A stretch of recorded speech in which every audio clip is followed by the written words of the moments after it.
ધારાસભ્ય વિરુદ્ધ લેટર કાંડમાં હવે સમાજના સન્માનનો મુદ્દો ચર્ચાયો છે। કૌશિક વેકરિયા વિરુદ્ધ લેટર કાંડમાં કોંગ્રેસ ખુલીને મેદાને આવી છે। લેટર કાંડમાં મહિલા આરોપી મુદ્દે પાટીદાર સમાજને સંબોધિત પત્ર લખ્યો। જિલ્લા કોંગ્રેસ પ્રમુખ પ્રતાપ દુધાતે પોલીસ પર આરોપ લગાવ્યો।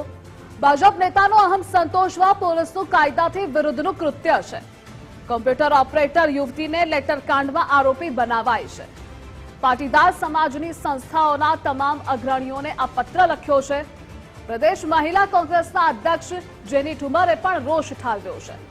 રાતના 12 વાગ્યે મહિલાની ધરપકડ કરી સરઘસ એ ગેરબંધારણીય છે। પાટીદાર દીકરીને આરોપી બનાવી સરઘસ કાઢ્યું। કોઈ પણ દીકરી કે સ્ત્રી પર ખોટો અન્યાય અસહનીય છે।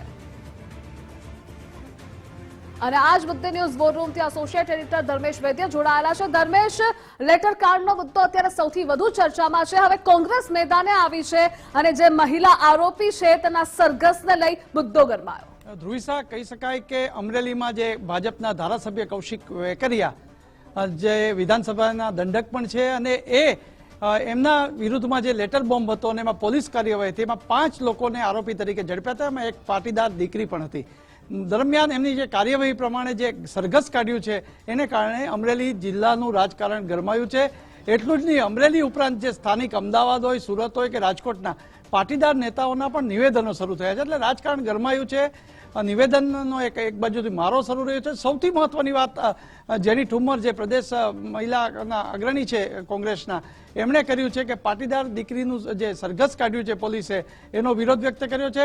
પ્રતાપ દુધત જે જિલ્લા કોંગ્રેસ અમરેલીના પ્રમુખ છે અને પૂર્વ ધારાસભ્ય છે, એમણે પણ આ બાબતે એક અન્યાયી વલણ અપનાવ્યું હોવાનું અને નરેશ પટેલ સહિત અગ્રણીઓને આમાં મધ્યસ્થી થવાનો અનુરોધ કરતો પત્ર લખ્યો છે। આમ જેને કહેવાય કે જે લેટર બોમ્બ તાલુકા પંચાયતના લેટર પેડ ઉપર લખાયો હતો, એમાં જે આરોપી હતા એમાં જે મનીષ વઘાસિયા હતો, એને તાલુકા ભાજપ પ્રમુખ બનવું હતું એવું પણ નિવેદન હતું ને એને એમાં કૌશિક આડખેલી રૂપ હતા અને એટલા લેટર રવાના કર્યો એવું આવ્યું હતું જે પોલીસની કબૂલતમાં। પરંતુ સૌથી મહત્વની વાત કે અત્યારે જે રાજકારણ છે અને જે નિવેદનનો જે પત્રમારો થઈ રહ્યો છે એ અત્યારે અગ્રણીમાં થઈ રહ્યો છે અને સૌથી વધુ જે 5 આરોપીમાં એક પાટીદાર જે દીકરી હતી એમનું સરઘસમાં જે 5 સાથે કાઢ્યું છે એનો અત્યારે વિરોધ થઈ રહ્યો છે અને એને અંતર્ગત મુખ્યમંત્રી હોય, ગૃહ રાજ્યમંત્રી હોય, આ તમામને પત્રો લખવામાં આવ્યા છે અને પાટીદાર સમાજની સંસ્થાઓને પણ પત્ર લખવામાં આવ્યા છે કે આ બાબતે તપાસ કરો। જી, આ મહિલા આરોપીને લઈ કોંગ્રેસ તો હાલ મેદાને આવી છે ધર્મેશ, પરંતુ સવાલ એ પણ છે આખો લેટર કાંડ થયો, મનીષે મોહરું છે પરંતુ પડદા પાછળ કોણ છે તે સવાલ છે।